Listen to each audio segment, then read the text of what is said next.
All right, everybody, welcome back. It has been a minute since we've been on Philosophy for the People, back with Professor Jim Madden. It's great to be here, my good friend, and we have some exciting announcements. Yeah. We have some exciting announcements. Do we want to get right to it? How do we want to? Sure. Well, first, glad to be back. It's been a while. We had a little hiatus, but we've both been up to interesting endeavors. I always like when there was a hiatus, people think like the band broke up. What happened, Jim? Yeah. Did he No, stab you in the back? Right? Yeah, exactly. Well, actually, Pat and I were having we're just a hard busy. time. We just got a lot of things going on, right? Yeah. Well, we were having a hard time talking about how we were going to divide the revenues from the Philosophy of the People channel. Yeah. Once you start making $13 a month, it's put some tension in the band, doesn't it? And let's face it, Christine has become a bit of a Yoko Ono figure in the band here. So, But shoot, man, why don't we just get right to it? Pat and Jim are back in school again. So what does that mean, Professor? What do we mean by this? Yeah. This is the first of two announcements we want to make here. Yeah. So I am now pursuing a master's degree in psychoanalytic theory through the Global Center for Advanced Studies. So College of Dublin, right? Yeah, College of Dublin. And I have I was very interested in psychoanalysis as an undergrad, and it's always been kind of a little side interest of mine. And I'm at a point now where I sort of have the leisure to do it right, and I've always wanted to like really seriously study it. And I think the best way to do that is to, if something's available to you, to get a degree in it.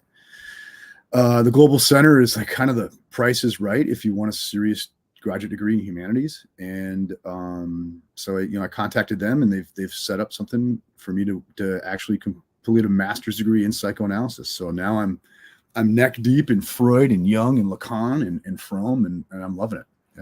Yeah, and that set the stage for bringing me back into school, which I had. Long story short, Pat Flynn is now in a PhD program at the same institution. Yeah. And the way this happened is, people have asked me for a while, and Jim, we've talked about this many times. Pat, are you ever going to do the PhD? And Jim, there were usually, two people who told me not to do it. You and my friend Michael Torre. Like, you don't need to do it. You're already writing the books, publishing. Like, you don't need the union card. So it's a little bit ironic that the person who finally got me to do it.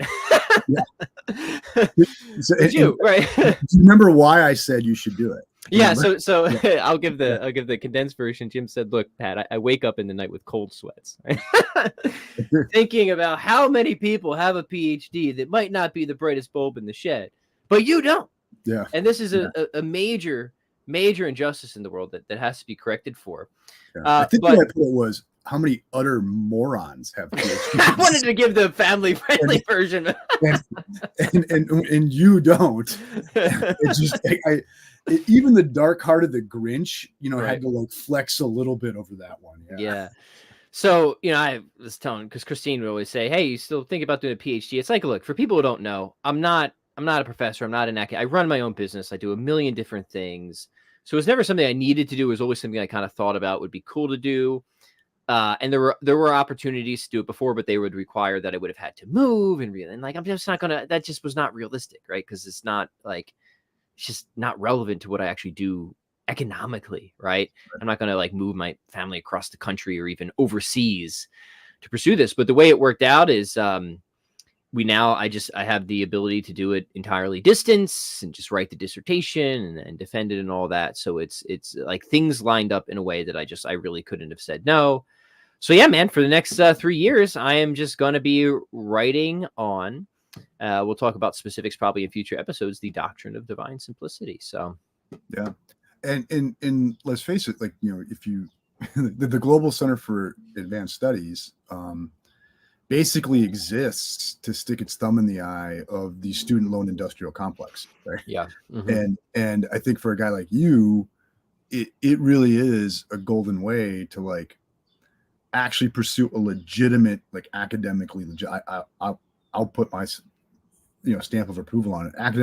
Academically legitimate PhD, and yet not bankrupt yourself, right? I think that's pretty beautiful. And so I would encourage people who are thinking about, because I know we have lots of people, I get emails all the time of, hey, Pat, where'd you do your master's, or where'd you recommend? I would really encourage people to look into this, because it might be, especially people who, maybe are like me or you, Jim, maybe you've already, you have a career, but you're just interested for your own enrichment or study or something like that, check them out. Check out GCAS College of Dublin, because they might have programs that are just what you're looking for sure. Yeah. And and I'll say in my case too, one of the things that moved me towards the master's in psychoanalysis is my book, Thinking About Thinking, got me into like a space where I really needed to comment on psychoanalysis, and I felt like I was full of crap if I was attempting to do so. Yeah, right. Mm-hmm. Yeah, and so it's sort of like I like, look, I want to be able to make good on the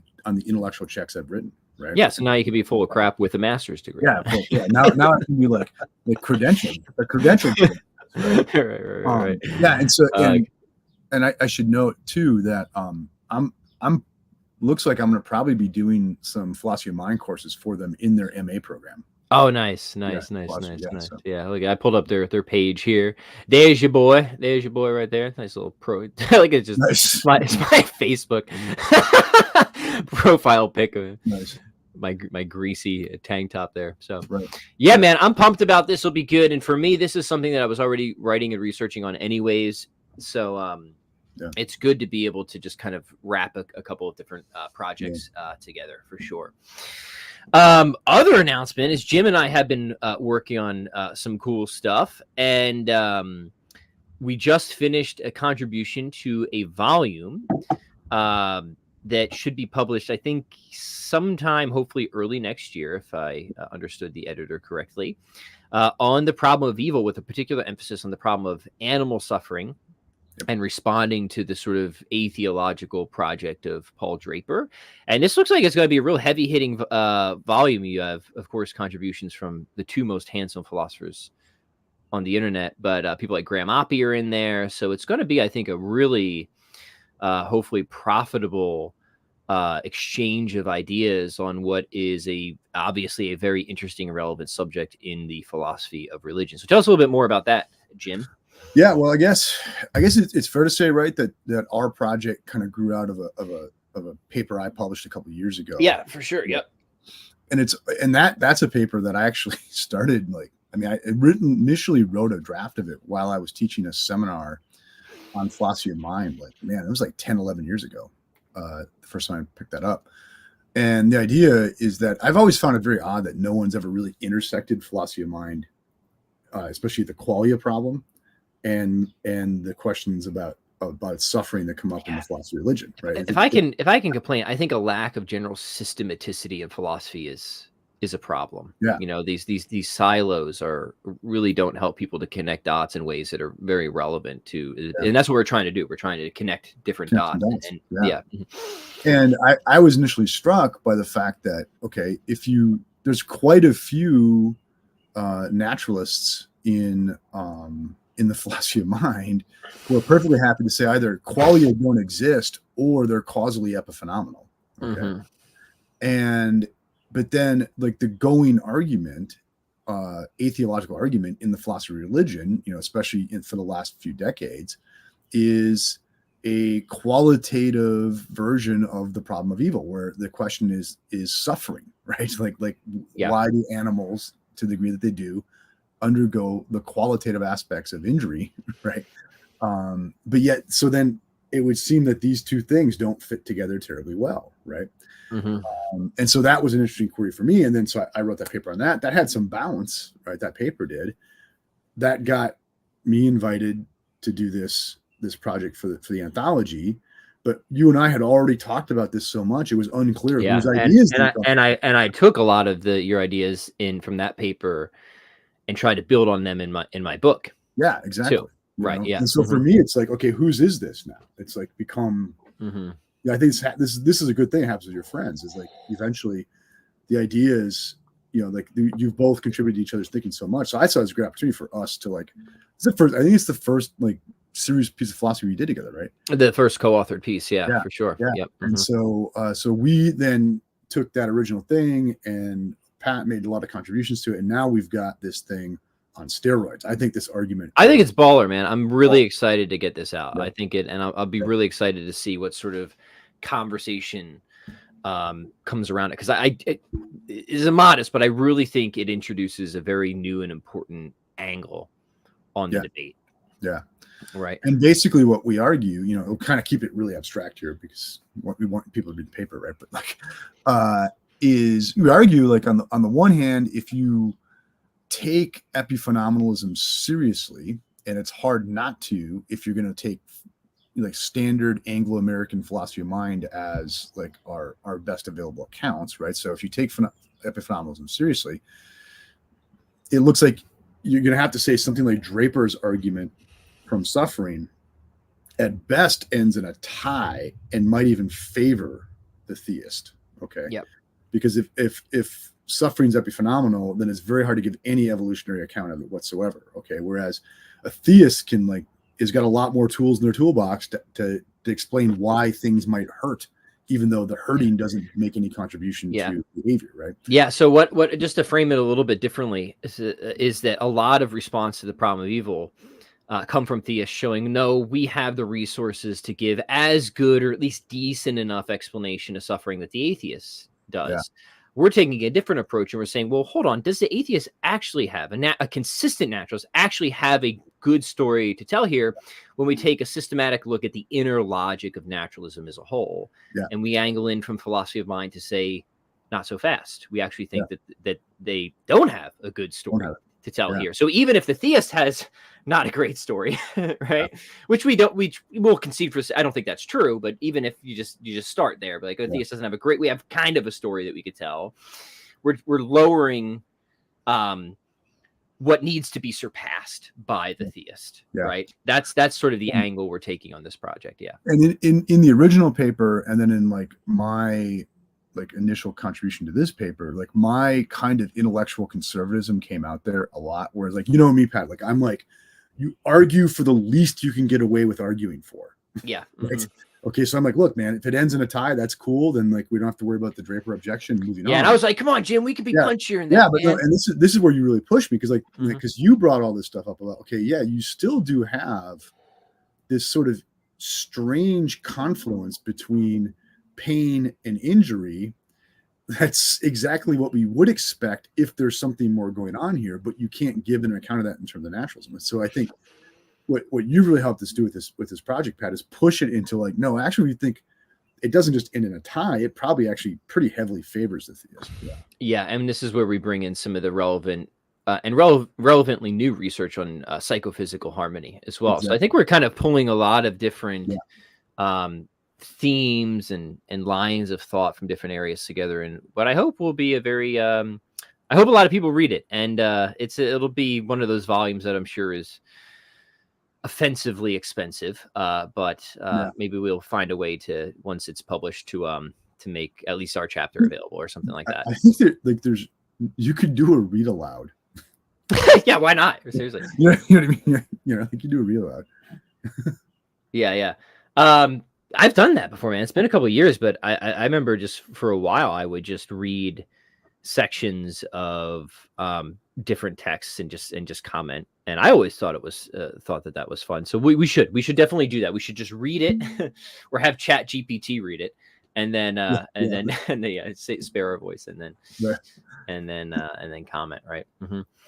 Cool, man. Anything else you want to talk about today? I really just wanted to get up here. Oh, the last thing I want to say is, look, there is more content coming on the channel. I know we've been a little bit dry lately. I've got a couple people lined up. Hopefully I've been talking with Gavin, want to get him on again soon. Joshua Sijuwati has published just a massive tome of a book that I want to get him on to talk.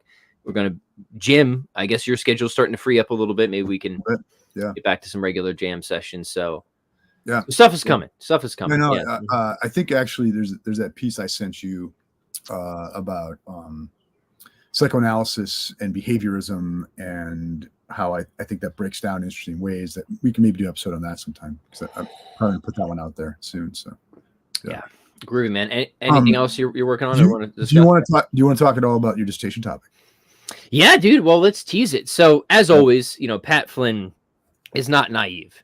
So he knows that he tends to start off extremely ambitious, and then once the pen hits the paper, things whittle down a little bit. Which is not how to do dissertation. That's where intellectual conservatism does come in. Yeah. But I think I can do it, man. I think I can do it because I've been at this game for a while. I think I've got like a fair pulse on like how ambitious I can be. I mean, look, man, written 5 books.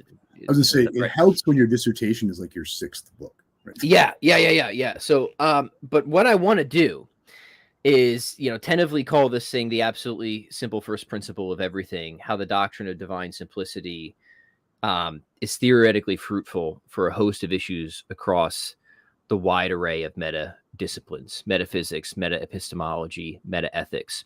And what I want to do is not just develop and defend a doctrine as coherent, but show how it offers unique resources for solving what seem to be intractable issues in a lot of the meta level disciplines. Metaphysics. Can I pause you for a second, real quick? This is a very important contribution, I think. Right. Mm-hmm.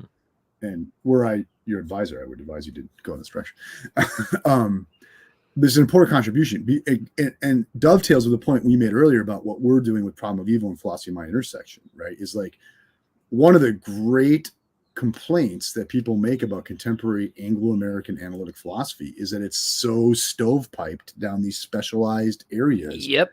That do not communicate very well, and then it thereby, and this is a good criticism of contemporary analytic philosophy. One of the reasons why I'm like a recovering analytic philosopher. Yes, is thereby it is no longer involved in the task of obtaining wisdom. Right? It's about involved in the task of obtaining minutia research details. Okay, and what you're doing, Pat, is you are attempting to write a wise dissertation, right? And I mean that in like real sense, right? Like that is written from a perspective of like what produces the best overall view of things, right? Which is what philosophy should be doing. And I think you're making the point is like that the key cornerstone in that is the notion of divine simplicity. For me, it's divine simplicity or bust. So, the structure I see right now is I have a cosmological argument that does not use the PSR, right? I do have to defend a certain theory of existence, which I'm happy to do. And then I think I can show that there's contradictory implications from contingent things that are not always caused in their being, right? Literal contrary. So what I actually want to argue is very different than a lot of cosmological arguments. I want to argue that the divine simplicity and God's existence, from my cosmological argument, secures the principle of sufficient reason, right? And that gives a basis for a lot of different things, including in epistemology, empirical knowledge, scientific knowledge. But then on the meta level, I'm going to take up the externalist project, and I want to show, and I think this will be easy to show because meta epistemology is just, man, it's a desert. There's just like nothing there, right?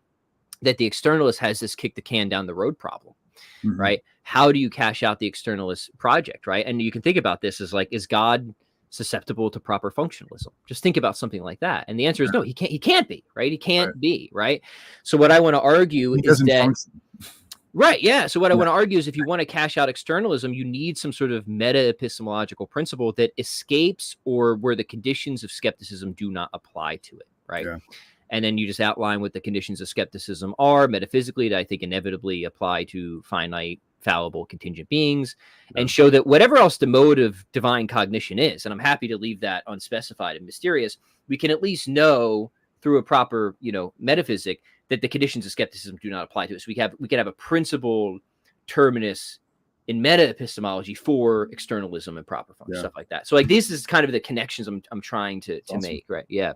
I love what you're doing with the PSR because you have that kind of Humean argument, like, well, what makes you think the whole universe operates according to an order and not just something local, right? So it seems like I think I see what you're getting at there is like, it seems like we already have to think that there's a kind of ontological simplicity behind things before we would accept the PSR. Yeah. As a valid principle of reasoning, right? Like if you don't assume there's like something absolutely uniform and consistent running the show, why would you think something like the PSR is going to be the fundamental principle? Yeah, and the way that most people, and I do this in the book, is like you defend PSR sort of dialectically, right? By showing the catastrophic consequences of denial. If you deny PSR, here's all the costs, and let's just hope that you see these costs as being too much. To which Hume says, yeah, to which, okay, somebody might just want to bite the bullet and just be a sort of radical or extreme skeptic. And then what do you do there? So what I'm arguing is, look, no, we can actually run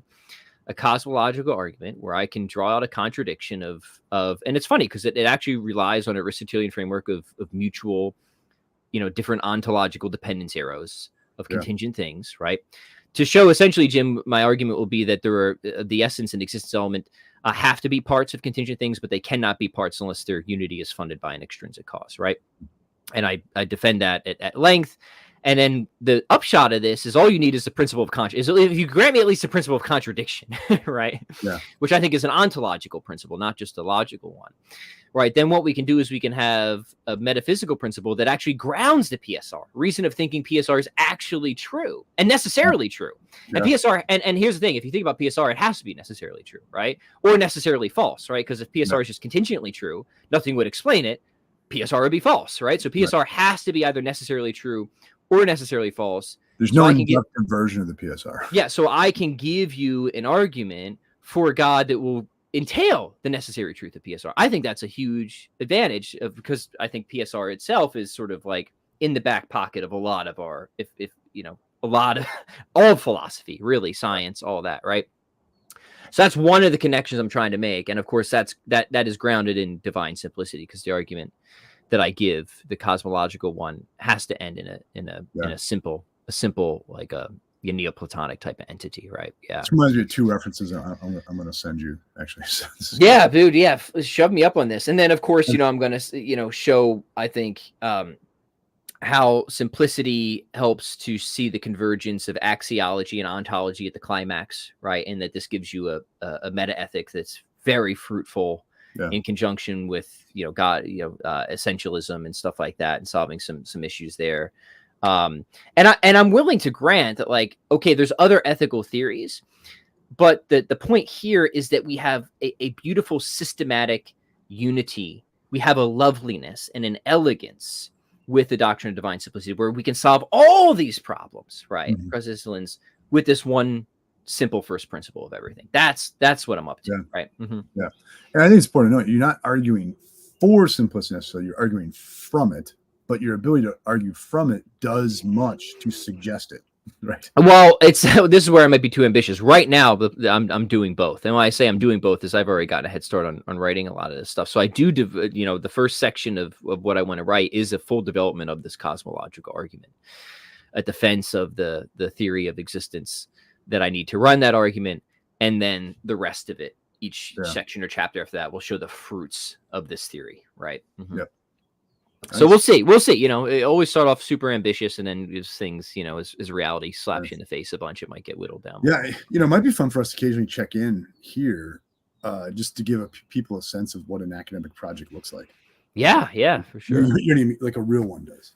Yeah. And the good thing, you know, the nice thing about this is it's something I've obviously been thinking about and have written about for a long time.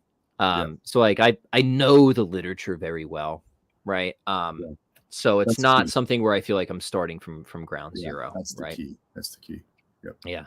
Cool, man. Anything else you want to say before we peace on out? Well, guys, we'll come back and do Q&A with y'all maybe like next week or something. We'll do around. A special Q&A jam. Sounds good. Yeah. All right, guys. Hey, be sure you hit the notifications button. Leave a comment. We'd like to hear from you. Let us know what you're up to. You guys in school for summer? What are you studying? What are you reading? I would like to hear it in the comments. So peace. Boom, boom, boom, boom.